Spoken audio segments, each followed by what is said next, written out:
Business Connections Live, the UK's leading online business channel.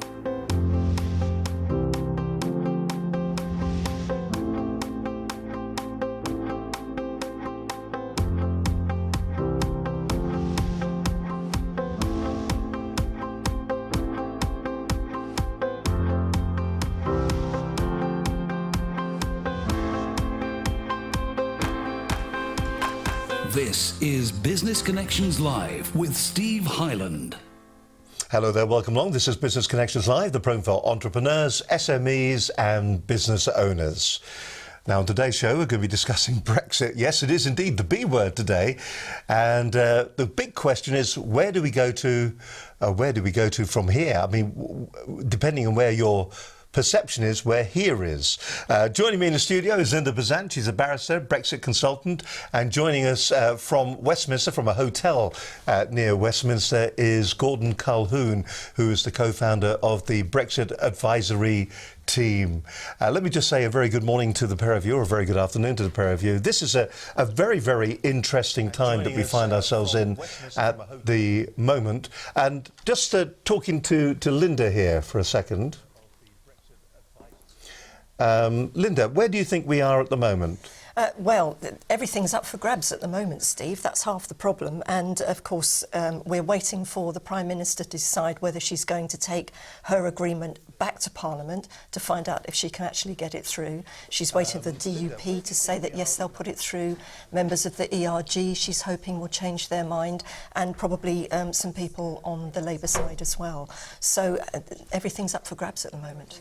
Gordon, let's turn to you then for a moment. Let's hope this all works. You're over there in Westminster at the moment. I know you're surrounded by your colleagues at the moment as well. Gordon, where do you think we stand at the moment? And probably I think it was quite a significant shift as well. Last week. So everything's up for grabs. We are now Gordon, in a position where we, for a moment. you know, let's hope the this all works. You're over Brexiteers, there the in hard Westminster at Brexiteers, the moment. I know you're really surrounded by your colleagues. make a very, very important decision as to whether they want a Brexit, or whether, if a vote doesn't happen or a vote goes against the Prime Minister, we find that in Thursday, the whole of the Brexit process is stretched out for another, potentially 2 years. And as the EU have said, to give, Britain time to think a little bit more about the process. So, I mean, it really is an important week. If the votes, the 75 votes, if they're achieved, then, and it does get through, then on Thursday, when the Prime Minister goes to the EU, maybe they need, as the Chancellor mentioned yesterday, maybe they need some form of additional time, maybe kind of 3 months, just to get the legislation through.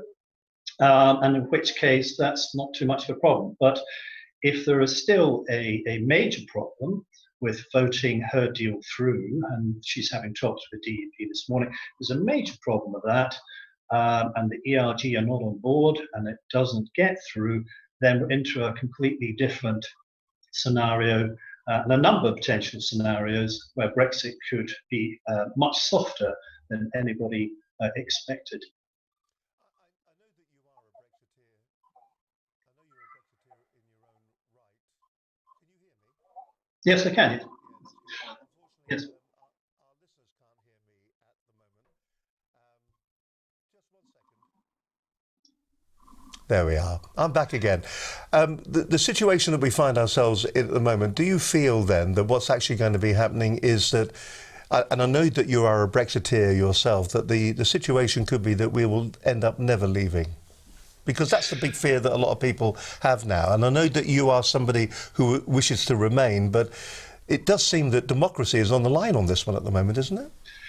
Well, I think for business in general, the one thing that business needs is clarity. And I think over the last 12 months,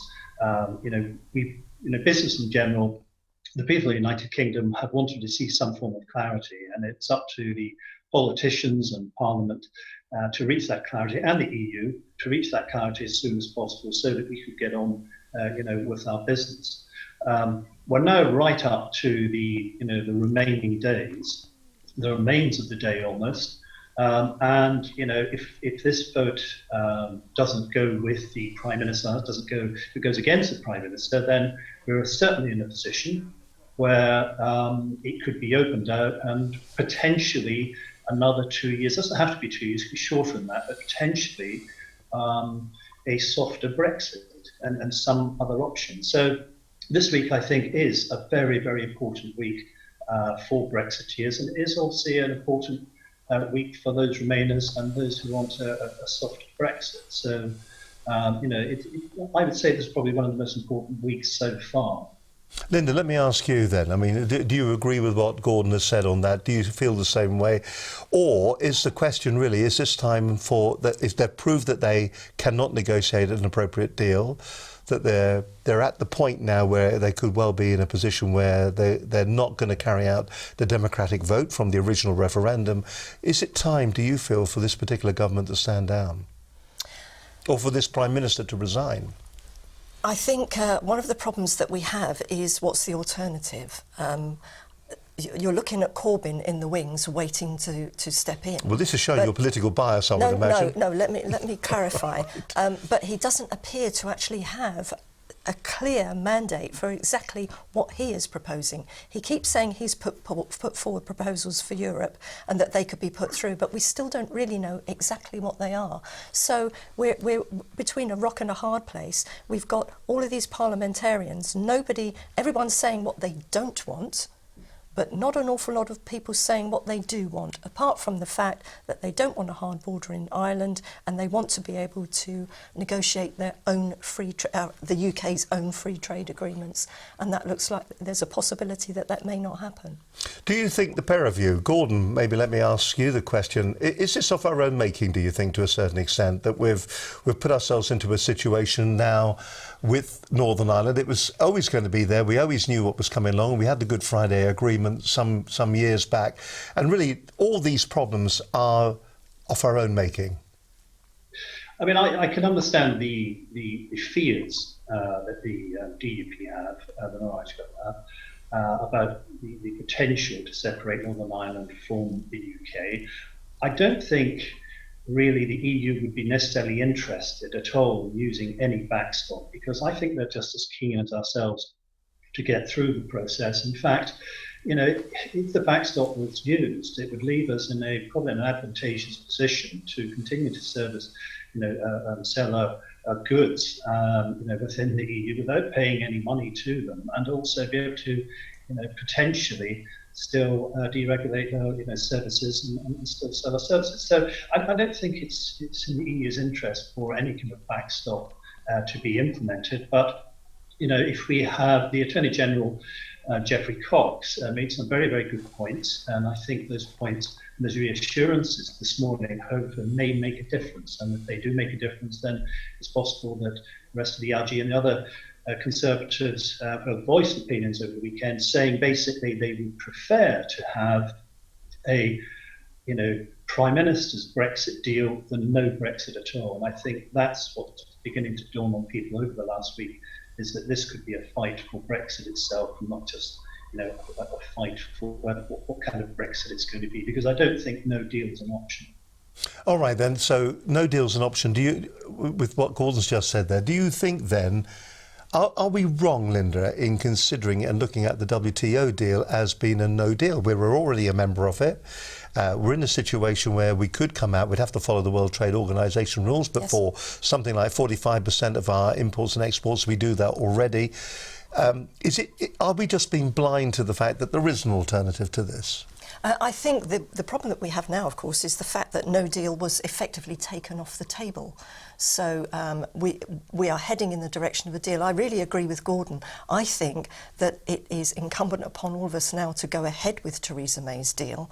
It gives assurance for the country and also assurance for business, because the government have put out all of the tariffs that they expect to put into place in the event of a no deal. But now that no deal has been taken off the table, that's caused uncertainty as well. And so the pound this morning is at £1.17, the best it's been for 6 to 8 months. Yes, I know, but it will go up and down. And the thing is that once the deal goes through, then we need to look at exactly what the pound's going to do after the deal goes through, because when the deal goes through, from whichever date we are actually physically leaving, it doesn't mean that everything is going to be okay.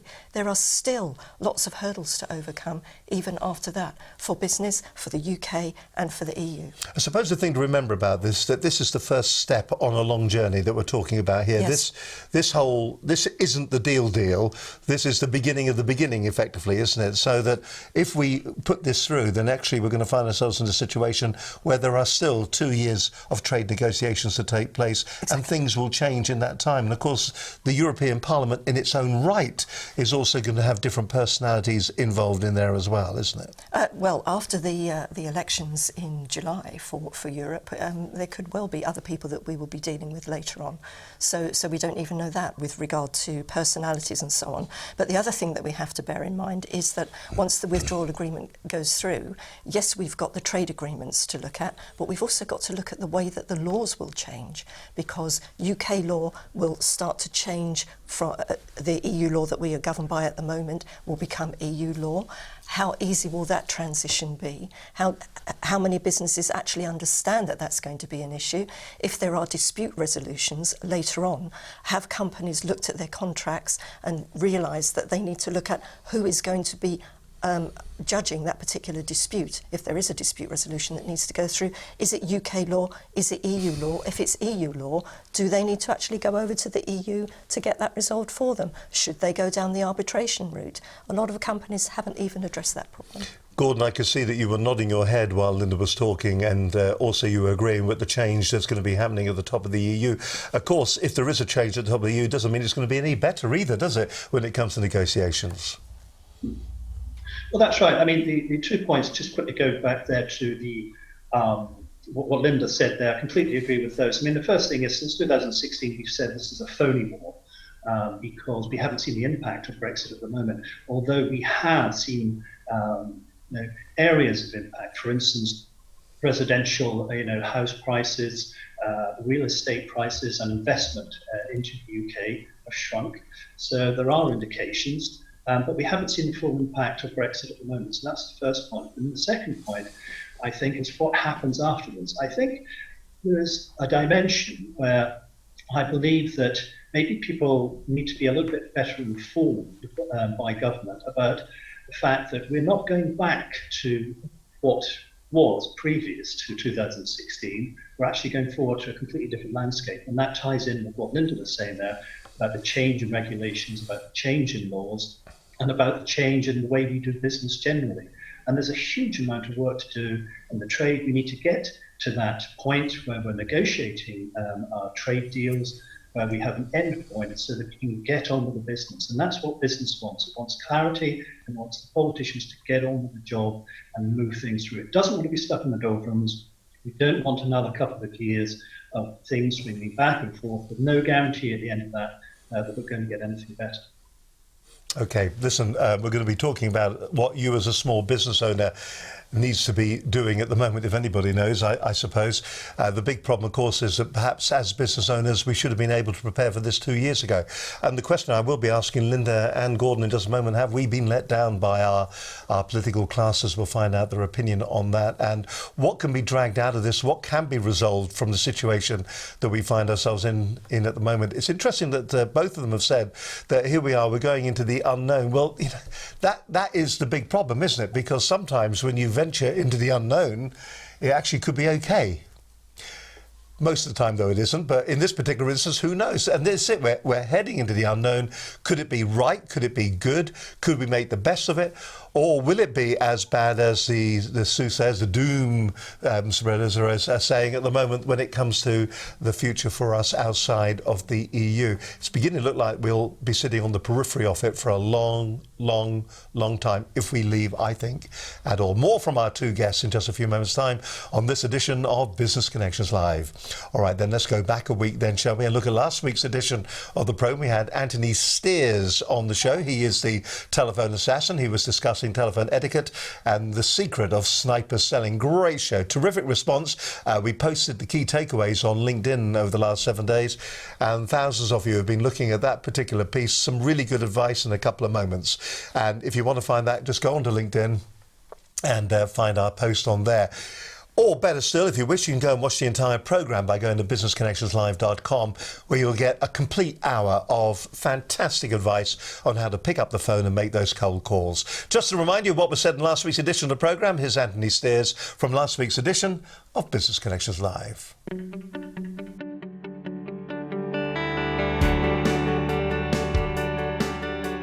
Now, on today's show, we're going to be discussing telephone etiquette and sniper selling. It's going to be a great show today. We've got a fantastic guest in the studio.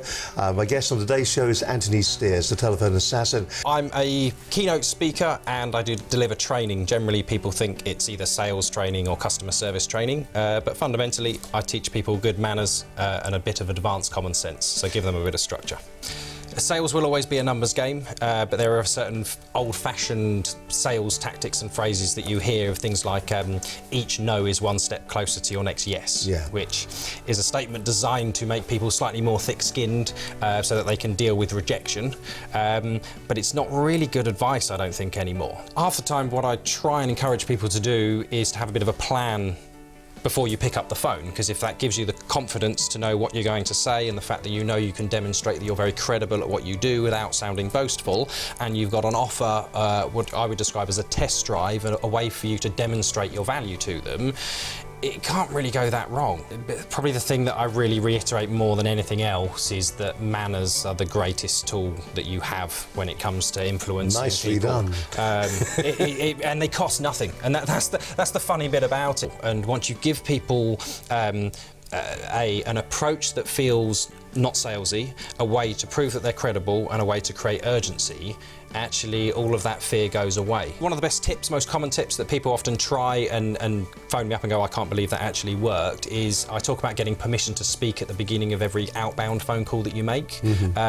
Quite often the person that you're phoning is not expecting your call, so you're interrupting their day, and the temptation is to have this little script that sounds really good and prematurely elaborate all over them as soon as they answer the phone. But most of us have enough courtesy about us that we'd at least say, oh, could you talk for a minute? Are you free to speak for a second, or something along those lines? Whereas what I get people to do is to introduce themselves and assume that now isn't the best time, and make it okay for them to get out of it. So if I was going to phone you, I'd be saying, oh, hi Steve, my name's Anthony Steers. We're just hoping to chat to you for a couple of minutes, but I know you're busy. Is there a better time to call you back? And by doing that, I make it very easy for you to get out of this call, which tells you one of two things. One, I'm either definitely not in sales and I'm not to be worried about, or if I am in sales, I'm rubbish at it. The approach I always say, the best way to perfect your pitch is to share a success story people can relate to. So it's basically using a case study or a testimonial of somebody similar to them and let them explain what it's like to work with you, because people are going to trust what clients say about you more than what you say about you. Part of it's around using good manners. A lot of salespeople try and use little tricks to get past people, or they're rude on the phone, which I personally don't think will help them in any way, shape or form. And it's about having respectful conversations with people. Everybody has the same favourite topic, which is themselves, and we now live in a digital world where everybody overshares online. So if you want to engage with somebody and into a proper conversation, do a little bit of research first and give them the respect to know that they're not just another name and number on a list, and that's why you phone them. The best thing I always think for curing phone phobia is I give an analogy about your outbound phone calls, particularly if you're prospecting, need to feel like you're dropping off a pizza menu. So what I mean by that is we all get takeaway menus put through our letterbox on a weekly basis, but I don't think any of us or many of us have had them come and knock on the door and say, hi there, can I take your order? Because that would just be rude and very presumptuous. And when I tell people that, they often kind of snigger or laugh, and I end up listening back to their call recordings, particularly if they're more aggressive salespeople, and that's exactly what they're doing. That's exactly how they come across. And I say, so you're wondering why people are slamming the phone down on you, or being rude at you, or just waiting for you to finish and run out of steam and prematurely elaborate over them so that they can then say, would you send me an email? I'm Anthony Steers, also known as the telephone assassin, and I try and encourage people not to hide behind their emails and social media, and just make conversations to move things forwards. The thing I'm really hoping most people have picked up on is that manners and etiquette is one of the best tools that you can have on the phone. And if you take that respectful approach of just dropping off a pizza menu when prospecting and making it feel like you're not trying to take an order, just get on their radar, you'll find that people are very receptive. And if you can follow the 3 phases, which are spend the time to build rapport with people, so do some research first and be very respectful of them and their time. Then establish your credibility by looking at case studies and testimonials that you've got that you can share with them that they can relate to. And then finally, make sure you've designed a test drive that creates urgency and gives them a reason to be able to move forwards and for you to demonstrate your value. So as I mentioned earlier on, fingers crossed you're actually feeling pretty reassured you're doing a lot of this already. But if you can get 1 or 2 little gems that make a difference, then hopefully I'll give everybody the confidence to pick up the phone and the skills to make every call count.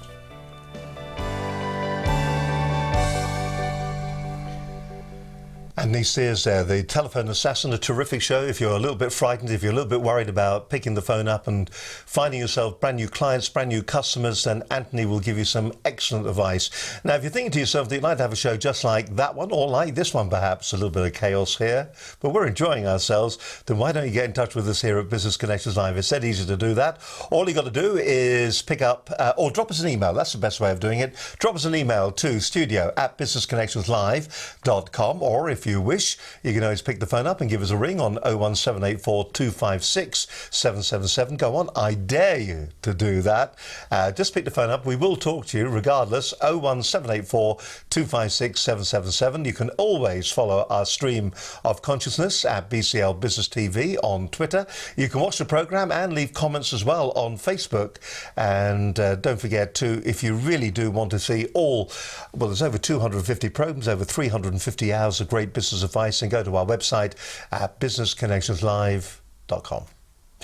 You're watching Business Connections Live. Well, it's a monumental day, I think, in political history. Well, it seems it's been like that for the last week or so. Every day has brought something new to what's going on when it comes to the B word, to Brexit. Where do we stand at the moment? This week, of course, everything could change. It's a funny old programme to be doing when we're doing it, but it's a view, it's a comment, it's a perception of where we are at the moment. What you should be doing as a business is still, I feel, very much in the balance. It's still very unclear for us small business owners what we should be doing to prepare for Brexit, and also when it's going to happen. Joining me in the studio, Linda Bazant, she's a barrister and Brexit consultant, and joining us from Westminster is Gordon Calhoun. He's the co-founder of the Brexit Advisory Team. Gordon, let's kick off this part with you. We'll just turn your volume up, just reminding Gordon.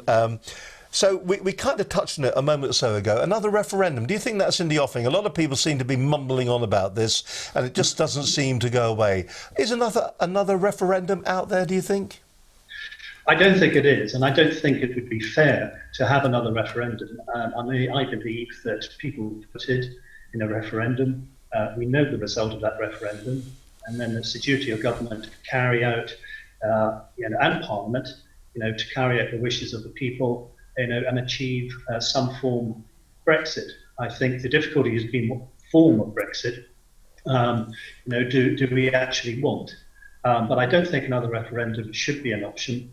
It almost moves into the area of, political elites telling the people of this country, well, you voted once, you got it wrong, so, have another try and see if you can get it right. So I think that would be undemocratic and, work against the country. But isn't this very much the system in Ireland at the moment, that you keep voting? Of course, Ireland is unique in the EU in as much as that their people have to vote nearly everything through for it to become law within Ireland. And in fact, they're the only country within the EU 29 or 27 or however many it is that actually have that built into their constitution, isn't it?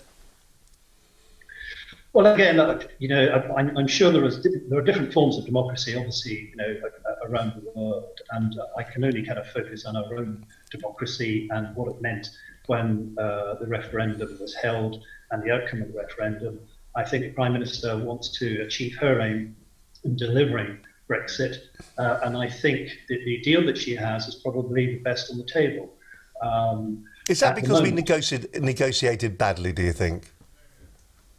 I think the the problem is incredibly complex. One of the most complex problems, I think, in politics over the last 2.5 years, because of the disparity of opinion inside the parties themselves, inside government, inside the EU, and across the EU. The sheer size of the negotiation, extracting ourselves from a treaty and a relationship that has lasted decades and decades, was always going to be incredibly difficult.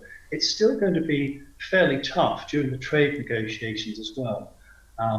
But at the end of the day, I think the Prime Minister, from my own personal point of view, will want to try and deliver the Brexit that she believes is the best for the country. And hopefully people will get behind her and vote that through. If that doesn't happen, then I think she'll take the option of opening up the debate as to what form of Brexit would be, but I don't think we'll go back to another referendum. Linda, I suppose the question is, there are two questions. Did people know what they were voting for the first time through? That's the first question. And there are still people out there that are saying that they would vote to leave. I know if we were to talk to Gordon and say to him, where does he think the consensus of opinion is, whether to stay or to leave, Gordon would say he feels the consensus now has swung towards that we would remain. What would be your feeling on that? Would you agree with Gordon? I hope I haven't put words in your mouth, by the way, Gordon. That was the conversation we had on Friday. Do you feel that if there was another referendum, people would say remain now? I would say that given the 2.5 years of the process, the way it's run, I would say there was maybe a closer chance that the vote would swing the other way, because I do think that people have probably become better informed, although I do question whether people really understand the nature of Brexit, even the deal that's on the table at the moment. But I would suggest that it would maybe swing the other way. But that's not to say that we made a decision. I mean, we vote governments into power, and sometimes we disagree with them. But that's the nature of democracy. We saw the votes last week. One vote, was all about 2 votes.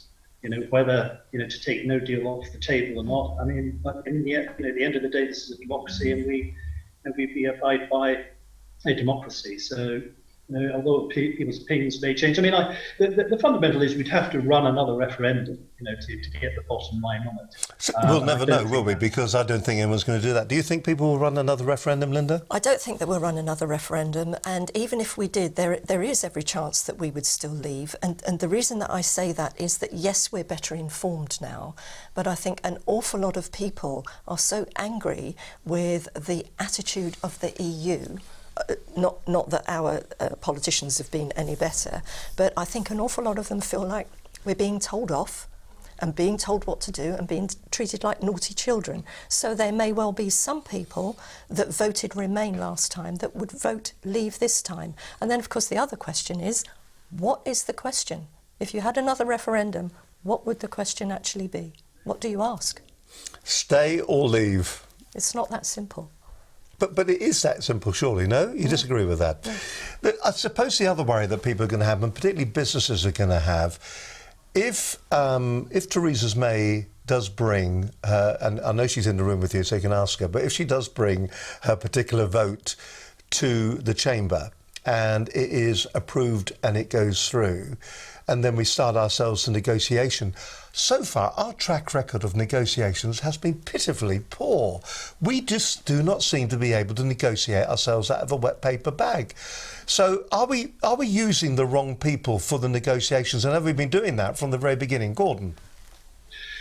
Well, I do think that that's a very, very good point to raise. I mean, I know that Boris Johnson has just very recently mentioned that the next stage of any negotiations during the trading negotiations is going to be different, a different form of negotiation. Now, again, it's a very, very, very complex problem, and we're going to have to, get the best. I mean, we're trying our best to, train the right workforce for those forms of negotiation. We've been in this process now 2.5 years. I mean, I believe the civil service in this country are pretty good at what they do. And I think they'll try and deliver the best forms of negotiation and any kind of future trade deals, as will the kind of politicians. But it's so complex, and you're working with the EU, who want to hold on to their integrity. They want to punish us, do you think? Sorry? Do they want to punish us? I don't think they want to punish us. No, I don't think they do. But I think they have a lot of internal problems. I think they want the best deal for themselves, and they want to. Their top priority is to create and keep the unity that they have, because they do have internal problems with some of their own members. And I think they want to, if they can, present a united force in this. But I don't think they want to punish anybody. I mean, they know the UK will still be in Europe. It might not be in the EU, but it will still be in Europe, and it'll still be a very, very important partner. And we'll have to work with them in the future. And we want to work as best possible for the citizens of the UK and the citizens of the EU and businesses. We want to get a good partnership. We want to continue in a friendly way. It might be different than we did before, the type of relationship we had before, but we still want to continue with a friendly relationship with the EU that is prosperous for both the EU and the United Kingdom. Linda, let me ask you, how secure do you think this current government is at the moment? General election has been muted. If she doesn't get it through this time, there seems to be a vote of no confidence effectively. I mean, by any other word, in what's been happening in the House of Commons at the moment. She doesn't seem to have any control over her own party at the moment. Are Theresa May's days numbered? I don't think that there will be a vote of no confidence. We've already had a vote of no confidence. She's got another 12 months to go on that since the last vote of no confidence. But just realistically, would it not be better for her to step down, because she seems to have no leadership power anymore, does she? No, I think I disagree with that, actually. I think that she flexed her muscles over the weekend, and she has done with most of her cabinet. And I think that if this deal goes through this week... So do you think Amber Rudd now is actually going to be... There will be a mix-up of the cabinet. So you think Amber Rudd now is actually going to toe the line, is she? I don't see any reason why she shouldn't. Well, she didn't last time. She didn't last time, but if more of her colleagues actually vote for this deal, then I think that others who were originally not for the deal will actually back up their colleagues, and I think you'll find that an awful lot of them will come round. Is she going to be Prime Minister, do you think, in a month's time still? Yes, I do think so.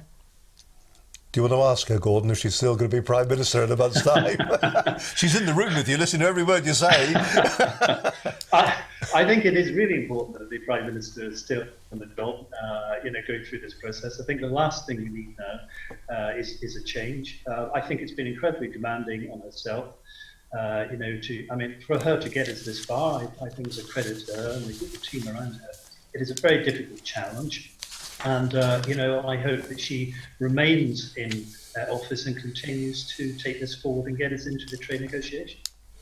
Well, while we're talking about trade negotiations, more from Gordon Colquhoun in just a few moments' time, and from Linda Besant on this edition of the programme. We're going to talk to somebody that the pair of them both know. We're going to be looking at your supply chain. Is your supply chain ready? Paul Mayhew joined us on the programme last November, and he was very much of the opinion that, yes, we can do this if we do find ourselves leaving, or at least, regardless of the situation we find ourselves in, we will be OK. That was his particular view on the day. He asked the question, is your company prepared for either scenario? If it's no deal, what will the effects likely to be on company supply chains in terms of delays, costs, and what actions should companies be taking to understand the risks and what can still be done? What can still be done? Let's get the key takeaways from that particular programme. Here's Paul Mayhew from the 26th of November on Business Connections Live. So, I'm Paul Mayhew. I run Wyndham Solutions, and it's all about Brexit supply chain. I think the critical thing, and the message I've been trying to get over today, is try and be as prepared as you can for all the variables.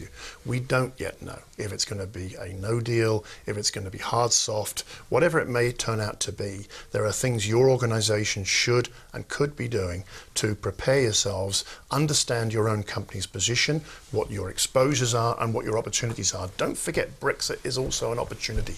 It's not all about bad news. It's about how you move ahead of the competition. And I greatly believe if you do some of the things that I'm talking about, you can actually be more advanced than your competitor, win business out of this, and open up new horizons for your organisation. So please reach out, talk about Brexit, and let's work together to move you forward. Really good program actually with Paul as well. And in fact, if you want to see Paul's program, just go to the website. If you want to see Gordon's program as well, you'll find your Gordon's other program also on the website as well. And of course, Linda has talked a lot about the impact of Brexit on small to medium scale businesses. Maybe that's what we should be talking about next on this edition of Business Connections Live. Anyway, fantastic show. Do check out Paul Mayhew. And it was November of last year he was on Business Connections Live 244. Some of the points he looked at: the supply chain aspects and the consideration, what the main drivers likely to impact your supply chain, what you should be doing even at this late stage. There's no later stage than this week. If soft Brexit is agreed, yeah, right, what should you be working on during the 2-year transition period? Approved economic operator, have you applied yet? If you haven't, you should be talking to someone about that. And it's not just duty and taxes, but many other aspects as well. That was all covered on the programme. If you get an opportunity, do check out that show on Business Connections Live. You're watching Business Connections Live. Great to have your company as always here. We're live on a Monday. Linda Bazant is joining me in the studio. She is a barrister, Brexit consultant. Also joining me from Westminster today is Gordon Culhoun. He's the co-founder of the Brexit Advisory Team. Let's look at what businesses should be doing. It kind of follows on very nicely when we're talking about supply chain and what organisations, small, medium-scale enterprises, entrepreneurial businesses and even startups, we should have over the last 2 years been preparing our businesses for Brexit, and we found ourselves in a situation where, because the landscape has been so uncertain, many people have just put the whole thing on ice. So what should we be doing? What should we be considering, Lynn? And I think that's a problem. An awful lot of businesses have said, can't do anything, Brexit, not sure. And I do regular speaking on the subject. And what I'm saying to businesses is that every year you do a budget for the following year or the following 2 or 3 years. But you still are not in possession of all of the facts for that year going forward. So what you're doing is you are giving it your best professional guess. And that's what businesses needed to do in this instance, was to look at all of the information they did have, look at what might happen and make sure that they were prepared. So, for example, a logistics company that I was speaking to on Friday, they were telling me that they have a customer that they bring in regular supplies for, that are small parts. They send the same truck every week to pick up the pallets. This week, they were actually caught out because suddenly the company said, actually, we've doubled what we're bringing in because we're so worried about Brexit. And the company had to hire in double the size of trucks to go and collect from the port. The other problem that they had last week, was when they got to the port, there were issues with actually picking up the freight purely because it had been held up at the French end because, of course, they are doing a Brexit run-through. And as you may have seen from the Yellow Jackets this morning, they're saying that they want more money because Brexit is going to make more work for them. I heard somebody say, hasn't that always been their job anyway? But there you are. So there are an awful lot of things that businesses could have done over the past 2 years. And I think that laying back and saying, don't know what to do, probably not the best idea. What do you think, Gordon? Do you think that businesses have sat back on their laurels and just thought, well, it'll sort itself out, we'll get on with it when it happens? Do you think we've just missed that little bit of an edge? Has the boat sailed? I do think that there are many, many businesses out there that aren't prepared, certainly for a no-deal Brexit. It would be quite catastrophic in some respects, I think, if businesses suddenly found themselves at the end of a cliff and they had to then respond to what would be potentially this incredible position where we're out just using some form of WTO rules. I think that businesses probably have sat back and taken the opinion, not all of them, but some of them, that, let's wait and see what happens because nobody yet knows how this is going to turn out. Now, I would say in the last couple of weeks, it's become a lot clearer. We've been using models to try and model this, to try and understand. I mean, it's this time last year I said, we'd get to this date where we would be heading towards an exit in March the 29th, 2019. We're still heading towards that, maybe a little bit later, but hopefully that will be the case. But if it isn't the case, then it's going to take on a whole new dynamic and Brexit might become something completely different. So all the time, businesses have been saying, well, great idea to plan. You can put a basic Brexit strategy in place, and that's what's been happening with. But once we move through the next few weeks, then hopefully it will become a lot clearer as to where exactly all this is going. And when that happens, then we'll be able to put some substantial body into their kind of Brexit strategy plans. The other thing to bear in mind as well, it's not just about Brexit, the Brexit arena. Within our macro livability program modelling, horizon scanner modelling, there are other macro global arenas out there that are very, very important that will impact on Brexit. As an example, we have trade wars, we have a new positioning of the United States in terms of trade, and we have a potential global slowdown. Which again, will impact on ourselves as we move through kind of trade negotiations and onwards.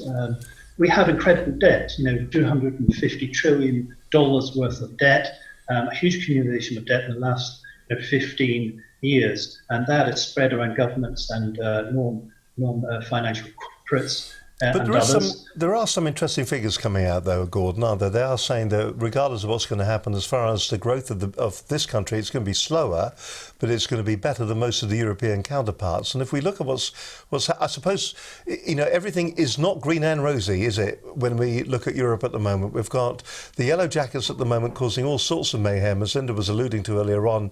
In France, we had the Champs-Élysées all sort of screwed up over the weekend, effectively. We've still got the situation with Spain still going on, so that's the Catalan region is still causing issues. Italy, dare I say this, and all our Italian friends who are watching, is still a basket case, and Greece isn't far behind. Well, Greece is a long way ahead of it probably. So the things aren't quite right within the EU. Do you think if we were to stay in the EU for a period of time that actually what we'll see is that we'll see a massive reform of the EU and it would be then better for us to be inside of it? Or is it just going to go on and self-destruct? I think what we've seen within the EU is a rise in populism in terms of politics. You should be interested to look at the EU elections in May and to look carefully at the results there. We also have several countries, for instance, Hungary comes to mind, that have taken a slightly more independent viewpoint on certain, sizable issues. But France has always done that. France has always done it, hasn't it? France will pick and choose what it wants to do. The rules are made. For instance, Macron just recently, what he's actually gone ahead and done is he has gone against the rules of the EU, and everyone's gone, don't you worry, everything is okay, and it just let them get on with it.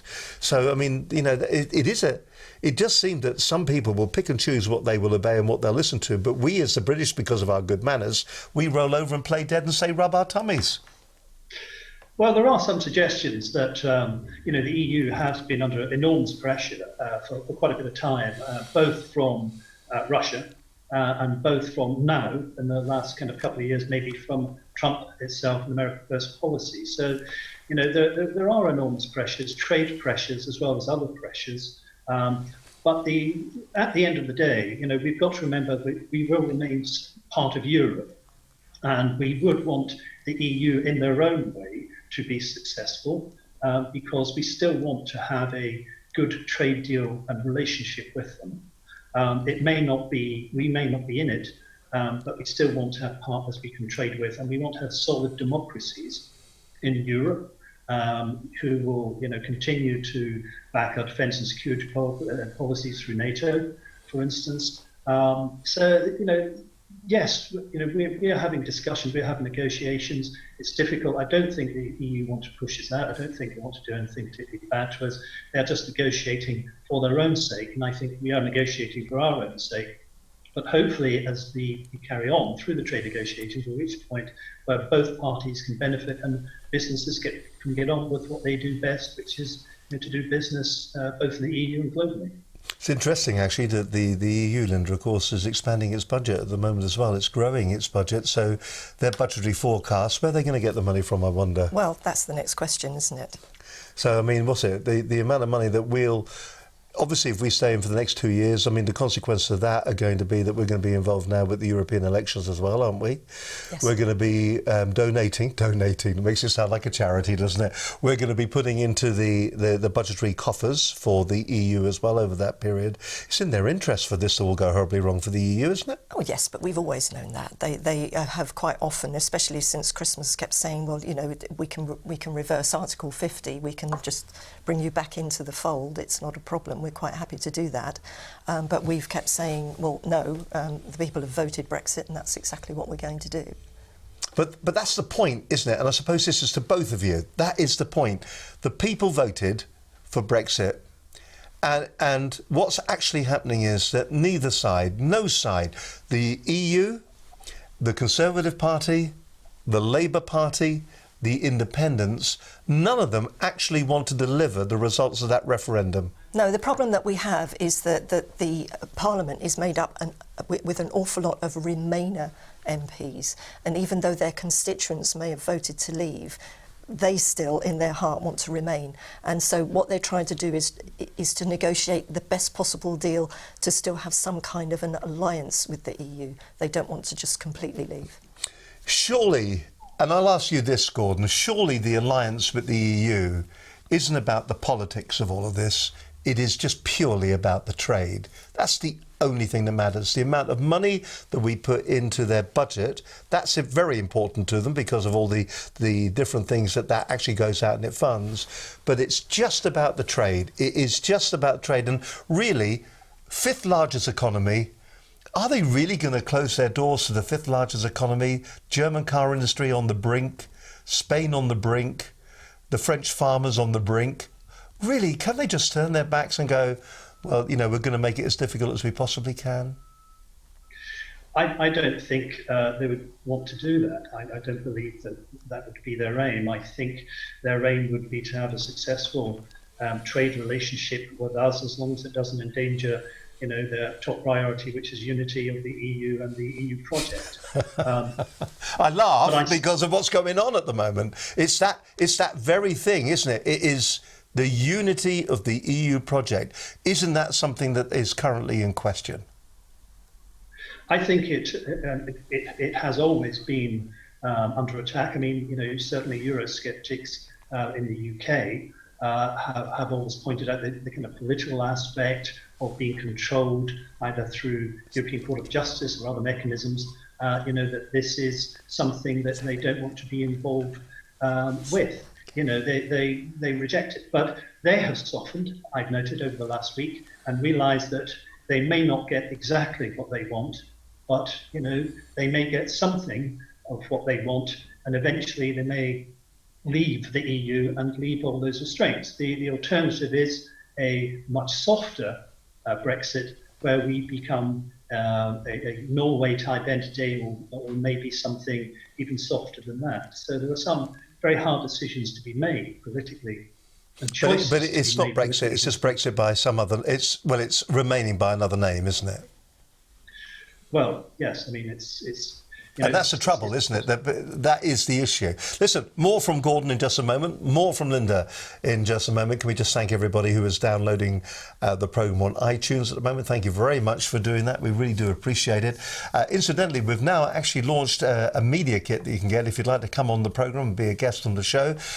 And just think about this for a moment. If you come on the show, you get interviewed, you get content that's going to be available for your website. You've got opportunities to use the content then on your social media campaigns. You've got all of that you can do with it. You can have the programme branded if you wish. There is a whole host of different options and opportunities for you to promote. If you think of yourself as an industry expert, if you see yourself as an industry thought leader, if you want to raise your profile, if you are a speaker, if you want to get to a bigger audience, a larger corporate audience, then coming on the programme is an ideal opportunity because it gives you the content that you need to publicise and market yourself. How about it? If you'd like to find out more details, then drop us an email to studio@businessconnectionslive.com, or you can give us a call on 01784 256 777. There's the telephone number. We'll give you the email address right now. It is studio@businessconnectionslive.com. But this is all about promoting you. This is about raising your profile. It's all about you earning more money from the skills that you have. You may be in a startup situation. You may be entrepreneurial in your outlook on the way that you do business. You may just feel that actually you've got the answer to everything. You are the person that should be standing on the stage. It could be from all aspects of business as well, from the marketing of a business, from the sales of a business, from the fundraising of a business, from the promotion of the business. Regardless of where you are in that cycle, regardless of what you're doing, then why don't you get in touch with us here at Business Connections Live beyond the programme and become that industry leader, that industry thought changer, that industry expert that you know you are, and let us help you publicise and market yourself to a wider, larger audience. You're watching Business Connections Live. We're into our last quarter here on the program today. It's been really interesting, and I've found it a fascinating insight. My guest on today's show, Linda Bazant, barrister and Brexit consultant, and joining us from Westminster is Gordon Calhoun. He is the co-founder of the Brexit Advisory Team. You were listening to what Gordon was saying there just a moment ago about where the EU find themselves. What's your take on it? One of the other things as well is it isn't just about trade, it's also about security. It's about us being able to exchange information between our security forces. But don't we have the best security companies and organisations? I mean, we're better than they are. Surely it's in their interest to go, do you know what? We're really worried about our national security within the EU amongst all these countries. We better stay on the right side of the UK. And I have no doubt that all of that is being negotiated. But it is part of the negotiation. It isn't just about trade. It's about security as well for all of us around the world, not just the UK and the EU. But of course, we've already had the statements as well, haven't we, where if we do leave, our club, our friends, the people that we stand shoulder to shoulder with when there's a disaster, have already said they will not share information with us. I think that's a bit of a misnomer, and I very much doubt after we actually leave that will become an issue. Of course it is. It's politicians playing politics. It's not people in reality. And I suppose that's where the British public... What would you say to the British public at the moment, Gordon, if you had an opportunity, a platform not dissimilar to this one, if you were to stand on that platform and say that what we should be really considering, what we should really be thinking at the moment? I think we should be considering to move through this process as quick as possible, and that is moving on to the second part of the process, which is creating a long, enduring and close trade relationship with the European Union, and also positioning ourselves to be a kind of global Britain. There are going to be, over the next few years, demands and beyond, demands on the British public. And they're going to have to be well informed about those demands. But we've got to be quite decisive. We've got to move on, and we've got to give this clarity to people. I mean, as an example, you look at the residential housing market, as I mentioned earlier, which is frozen at the moment. And there are other areas which affect people's lives, uncertainty about citizenship.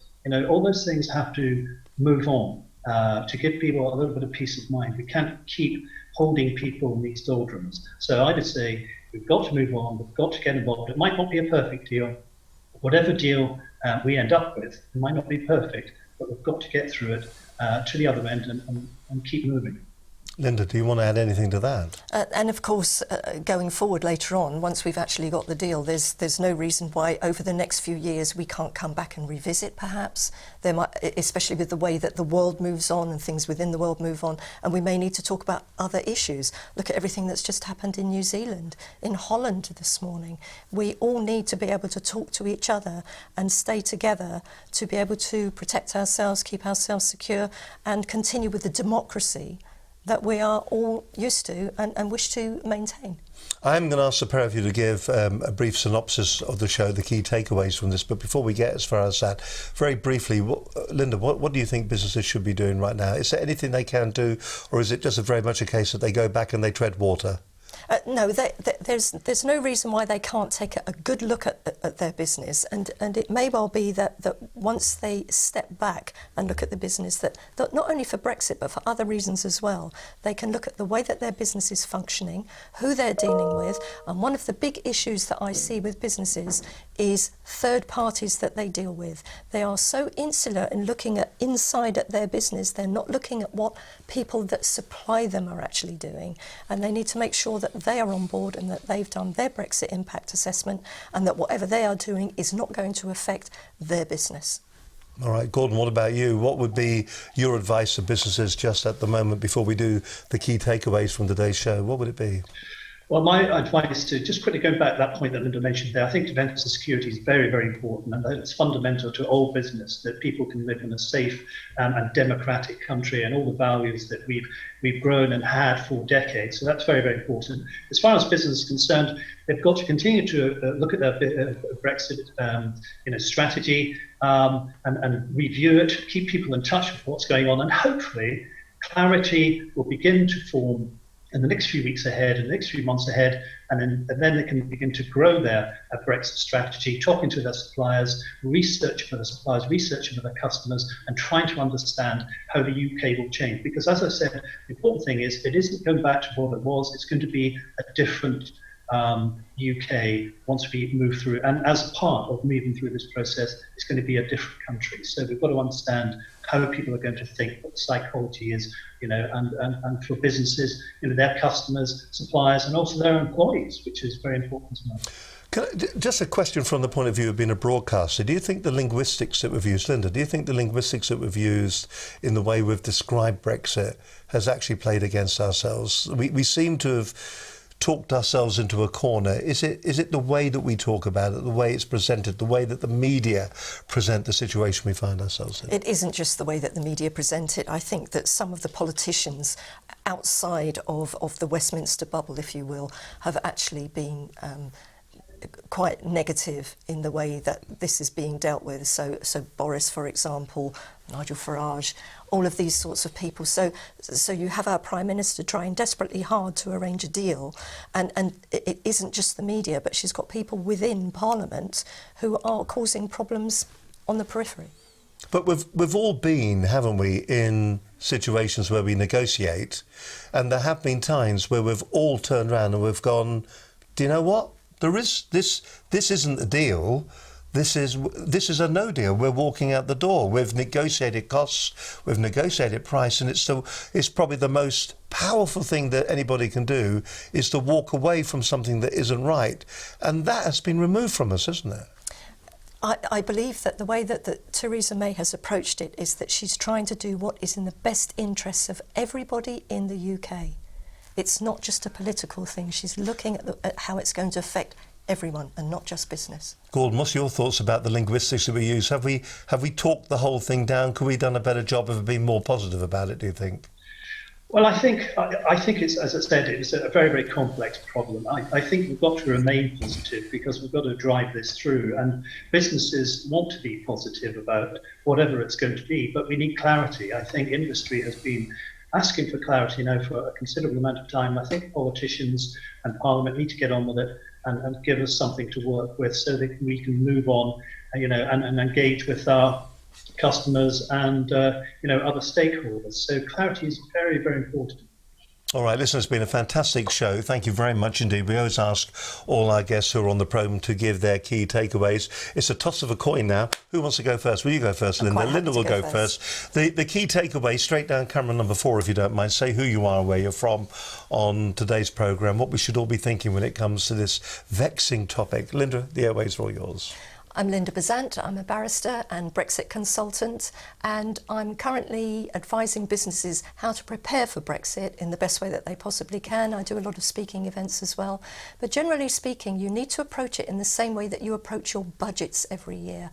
Look at the worst case scenario, what you expect to happen, what the contingencies are going to be if things don't happen, and look at things like impact assessments, tariff awareness, your EU employee status, for example, immigration issues, any contracts that you are negotiating at the moment. Look at the different laws, look at the different jurisdictions that those contracts will be affected by.